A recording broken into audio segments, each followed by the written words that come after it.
Greetings and salutations, folks. I hope everyone is still doing well. Welcome to this night-ending bonus upload.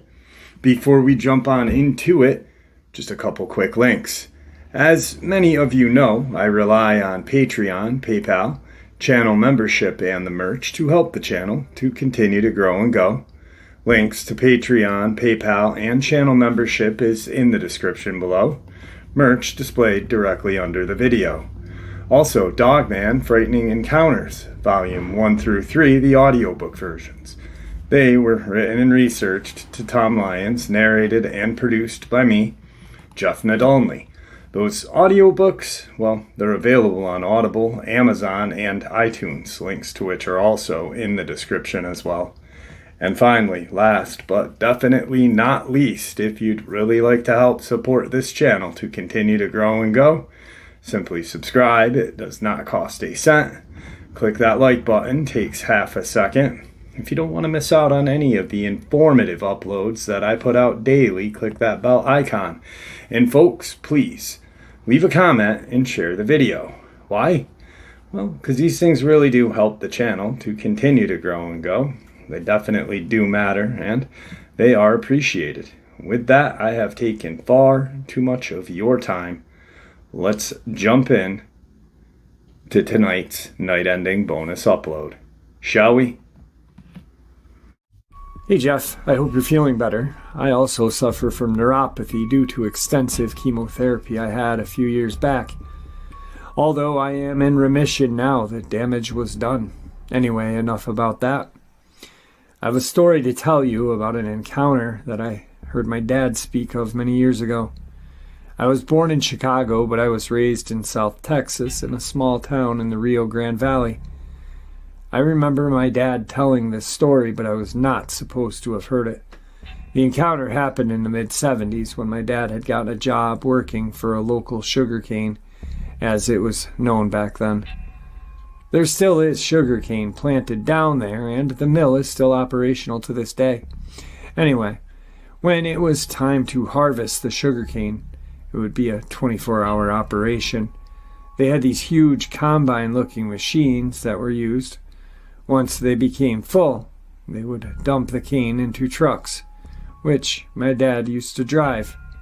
So one night, my dad didn't go to work, and this is when I overheard him telling the story. Over the past few nights, a lot of the combine drivers were either refusing to work or quitting. Apparently, one night, as one of the combine drivers was working, all of a sudden, what he thought was a giant wolf came out from behind the rows of the sugarcane and sneered at him. It then ran back into the rows of the sugarcane. The man thought it was kind of strange, since there is not any wolves found this far south in Texas. Coyotes, yes, wolves, no. As the man continued to drive his machine, what he saw next made him stop the machine in his tracks. The wolf was there again, but this time it was standing on both of its back legs. The man thought it was probably growling at him, but since the machine was on, he really couldn't hear it. But it was definitely chapped at him, and was showing his teeth towards him. The man described the beast to be standing at least 7 or 8 feet tall, with what he called the lower body of a man and the head of a dog. The man thought he was seeing the devil himself, and when he explained what he saw, his other coworkers just laughed at him, saying he shouldn't be drinking while driving the huge machines. Needless to say, the man quit that night and said he knew what he saw and hoped no one else would see it. Apparently, over the next few nights, other drivers started seeing the same thing. And one of the drivers said it was not the devil, but a werewolf that everyone was seeing. This went on for about 2 weeks, and just like the sighting started, they all of a sudden stopped. Fast forward to 2016. And this night I was visiting my brother at his trailer house. We were both sitting outside on the tailgate of his truck. I was on my 3rd beer when I noticed everything went silent. So you can get a better idea, my brother lived in the outskirts of the local town. It was his house, then his neighbor's, and then about a half a mile down the road, another neighbor. In between the houses was farmland. At this particular time, the crop that was growing was corn. It was already at the point of being harvested, so the corn stalks were standing pretty high. Anyway, as I said, I noticed everything went dead silent except for the light wind that was blowing, causing the corn stalks to move. When I got the feeling we were being watched, my brother noticed me turning around and looking toward the cornfields, and asked, was I seeing something? I told him no, then asked him did he see something, and he said no. We both stood there for what seemed like an eternity in the silence. When I finally told him I couldn't drink out here because it was too quiet for me, we just ended up going back inside. That night I couldn't sleep at all and kept hearing this dog bark all night. Then, time to time, I would hear something walking outside. I'm not saying it was a Dogman, but I know we were being watched, and that feeling of dread I had the whole night. Well, this is my experience. I know it isn't much, but just thought I needed to tell someone about this, Jeff. By the way, Jeff, I'm back living on the north side of Chi-Town in Humboldt Park. Continue the good work, and you can call me a local nightmare. Today's second Texas subscriber submission. Hey Jeff, the following happened when I was about 12 years old. I'll describe the layout of the area we lived in back then. My street, located on the north side of downtown, was a mile long and had a dead end. Behind the houses on one side were more houses, but behind the houses on my side of the street was a patch of woods that stretched the length of our street and further beyond the dead end, to the bayou that ran behind our neighborhood. Now, we had built clubhouses and played in those woods all the time. It was a sunny Sunday in Houston, Texas, 1988. I was riding home from church in the back seat of my mom's car. We turned onto my street, and as we passed one of the lots without a house built there, I saw my friends hanging out near the wood line. I got home, changed out of my church clothes, and grabbed my bike and rode back down to where I saw them. When I got within sight of them, I observed as they were entering the wood line. I pedaled up to where several of them left their bikes, got off my bike, and ran full speed in order to catch up with them. I was no further than 10 feet into the wood line when I heard the loudest, most guttural growl I'd ever heard. It stopped me dead in my tracks. The sound made all the organs in my chest cavity vibrate. And I will admit that feeling scared me more than the sound did. Without moving my head, I darted my eyes from left to right, and then back again, scanning the woods, but I didn't see anything. I probably stood there for 10 seconds processing what I heard, before I turned tail, jumped back on my bike, and I was out of there. I never stepped foot in those woods again, and we moved shortly thereafter. Thinking back, the sound this thing made, its lung capacity, it must have been gargantuan. I don't understand how something capable of making a sound like that one I heard could roam the fourth largest city in the country undetected. But Houston is known as a bayou city. We have a network of them, just like the one behind my neighborhood, that runs like veins throughout the city.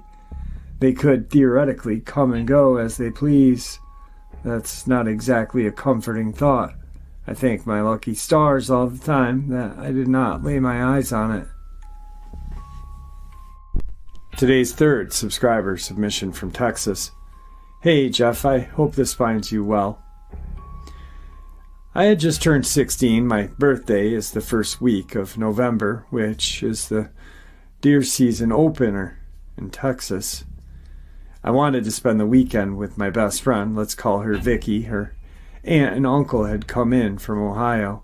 The adults had plans, with the ladies heading off to a bar to listen to a band about an hour away, and the guys were going raccoon hunting.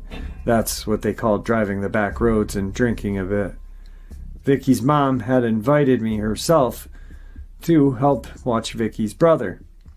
We'll call him Mike. Mike loved for me to tell him bedtime stories, and I liked telling them.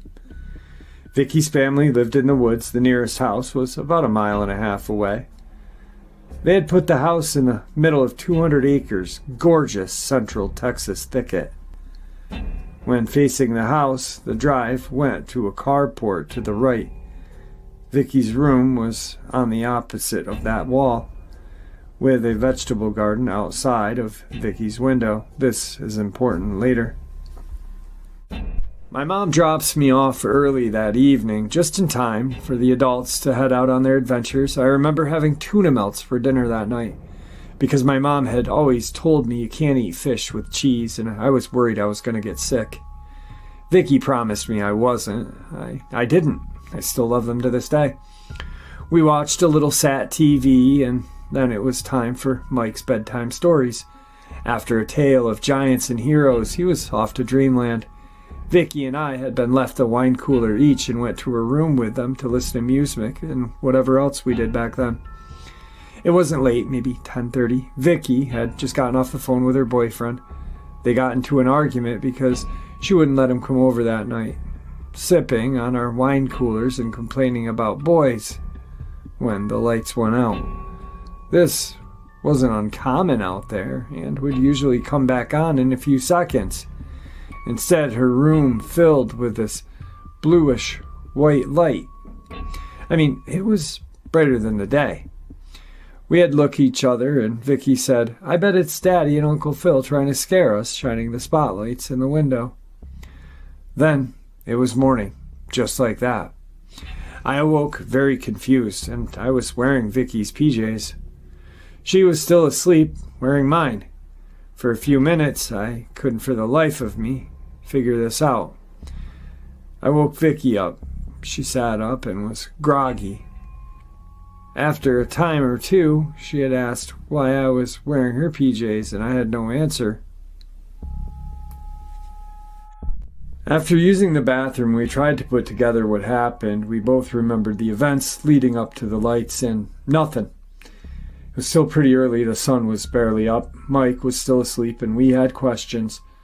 None of the adults were back yet. The ladies had stopped and got a late-night breakfast after the club and decided to take a little nap. A little drunk, I guess. The guys were still out. We got dressed and went outside to look for tracks that had to have been there from her dad's truck. There was none.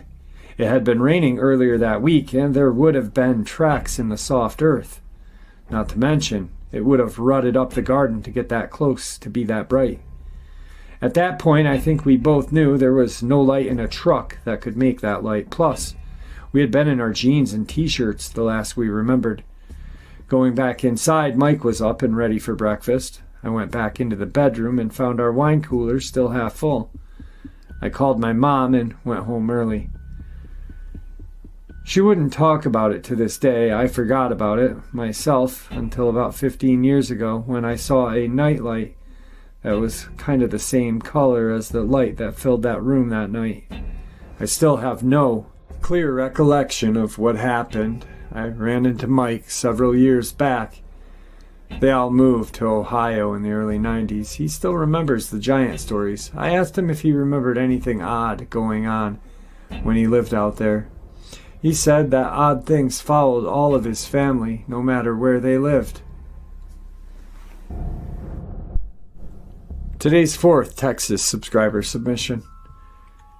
Hey Jeff, good day. My encounter is not at all that spectacular, but your channel has inspired me to share it. I've never told anyone about this, but it is definitely true, so here goes. This happened in the spring of 2017 in DeSoto, Texas, which is in Dallas County. I had traveled to Dallas for a 3-day continuing education conference for work and was returning home to where I live, over 150 miles west of Dallas, almost straight as the crow flies off of I-20. I was exhausted mentally and physically because there was so much negativity going on in my life at the time. My husband was deployed overseas to Afghanistan, so I was worried about him. My son was in and out of the hospital for drug addiction and serious mental health issues due to his drug use. I worried for both of them constantly. I myself was having serious health problems, but had so much to deal with since I was the only one around. I had no time to handle anything extra. As I drove along I-35 thinking of everything that was tearing me apart, and also trying to make myself remember not to forget to pick up my dog at the Borders on the way home, I missed my exit onto I-20 and ended up in DeSoto. At some point, I realized that things didn't look familiar, and that I needed to exit off and turn around.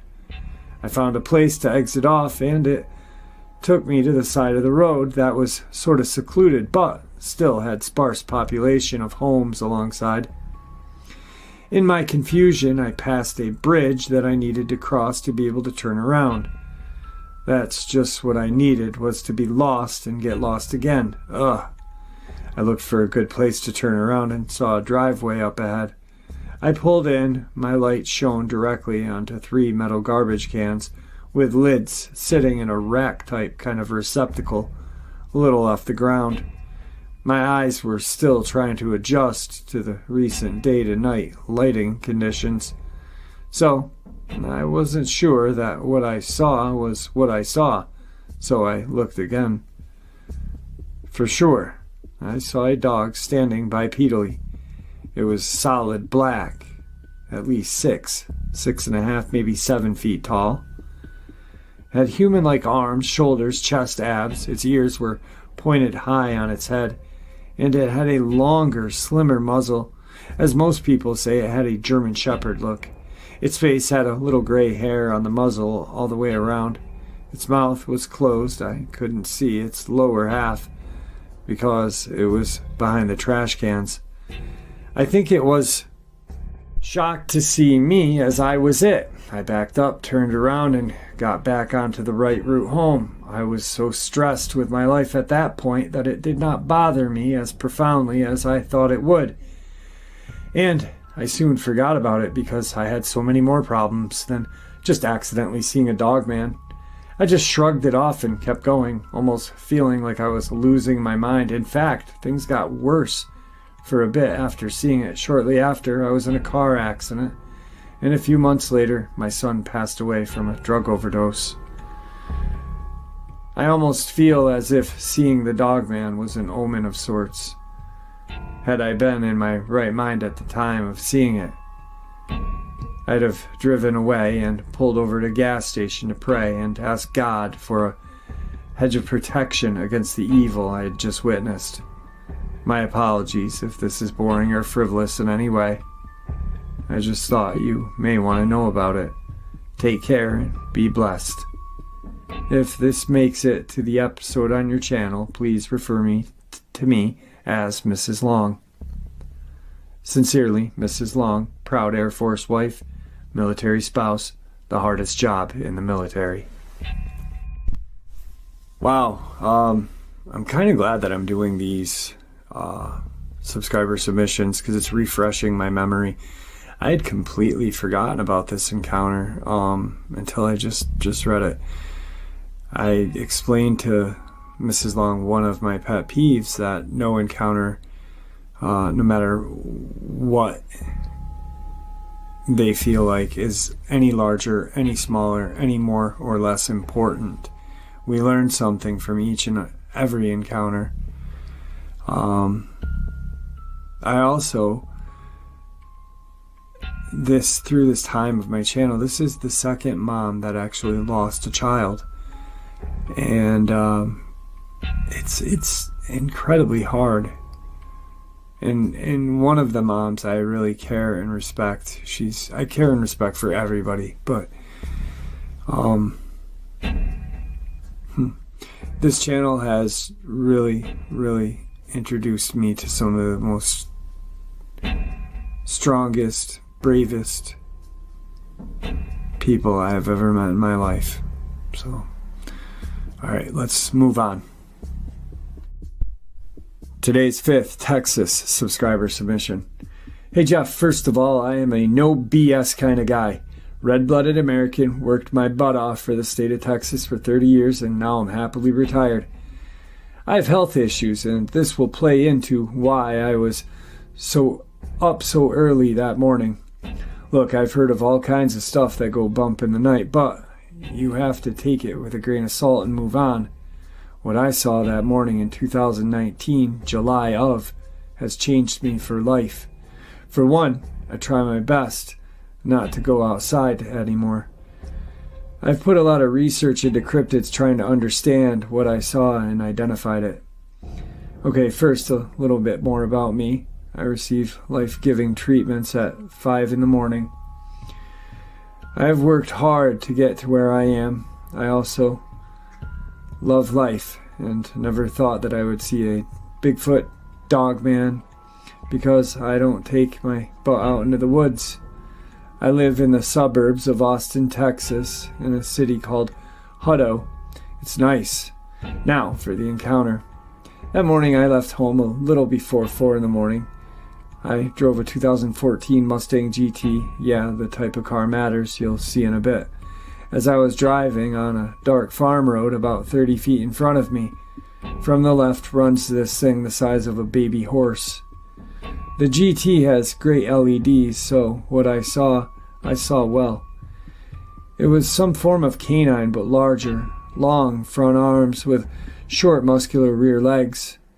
It had a barreled chest with a kind of skinny stomach, no tail, long snout. It was taller than the hood of my car. As it ran from the tree line into the cornfield, my mind attempted to process what I was seeing, at the same time yelling, "Oh my God, oh my God!" You see, we are not expecting to see stuff that is just folklore, legend. Everything you believe about monsters just comes true, but wait. This hairless thing was pinkish in color. It was void of pigment, an absolute abomination to God and nature. So I recover from seeing this thing and go into research mode. First thought was legendary chupacabra, because of the state. Then I thought it was a manged bear. Oh my God, that was close, but the legs were all wrong. Then a few weeks later I was listening to Dogman Encounters, where a young lady was scared by a skinny manged dogman light bulb. Did I see a version of a dogman in Hutto, Texas? This is my experience. Today's final Texas subscriber submission. Hey Jeff, where to start? At the beginning, I guess. 1981, my older sister, by 22 years, purchased about an acre of land near a lake in the area where my mom and dad grew up. It was a very rural area, a good 15 miles from the nearest town. That summer, her and her husband decided to go camping, and it'd be fun. So, with a couple of cousins, my little sister, myself, we made the 2.5-hour drive from Houston to Central Texas Thicket. My little sister Paula and I had been excited for this trip. She was 9 or 10 years old. We had a lot of fun that first day. Paula and I had never been camping before. Being city girls, was completely enchanted by the woods and the water. With tents set up and a lovely fire going, we made hot dogs and s'mores that evening. My big sister Peggy told us stories about Mom and Dad growing up and how they met and so on. No scary stories though. One of my cousins was still pretty little and no one wanted him scared. All in all, it was a perfect day. We went to bed. I woke up a little later with Paula snuggling against me, saying she was cold. Being a dutiful big sister, I suggested we go out by the fire and warm up, which we did. With Paula sitting in the lawn chair, I added a little wood in the embers to get the small fire up. I sat in the chair next to her and took in the night. I had never seen so many stars. Heck, I had no idea there were so many. I will never forget what happened next. My eyes cast upward. Paula was talking about something when she stopped mid-sentence and grabbed my arm. I looked at her, and she was staring at something across from the fire. I followed her gaze, and there, on the other side of the fire, was a man, a little man. He couldn't have been more than 1.5 feet tall. He had a brown beard that went down a little to his chest. He was dressed in a green shirt and brownish pants. I kid you not. A little brown pointed hat Now, garden gnomes were not a thing at that time, but I had seen illustrations like this in books. This was not a drawing. I slowly stood up and very quietly began to walk around the fire. This had to have been a joke. Maybe my brother-in-law set this out to prank us, to maybe scare us kids to go back into our tents. I got within 10 feet away of him when he turned his head to look at me.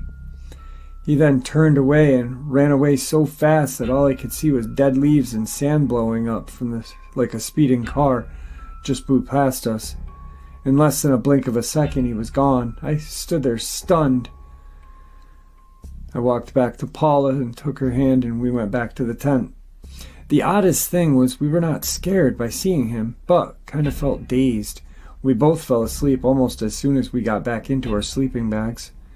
It wasn't until we got back to Houston that Paula told me about her little man dream. Nope, not a dream. I was there too. I saw him. Not until I was an adult watching some paranormal program did I find out a lot of people have seen these things all over the world. Not scary, but strange nonetheless. Thank you for your forum and the chance to be heard with no judgment.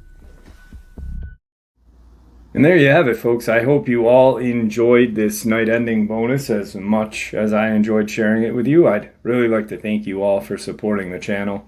It is your support that helps this channel to continue to grow and go, and what gives us all a place and a chance to share our experiences and theories judgment-free. Everyone is simply treated with the respect that we deserve. Please, everyone, stay safe, happy, healthy, and ever vigilant. Keeping an eye on our children, pets, family, and our friends. These creatures are real. These events have happened. Share this information with those you love and care about, and it may just help save their lives someday. Until next time, never stop asking questions, never stop searching for the truth, and God bless you all.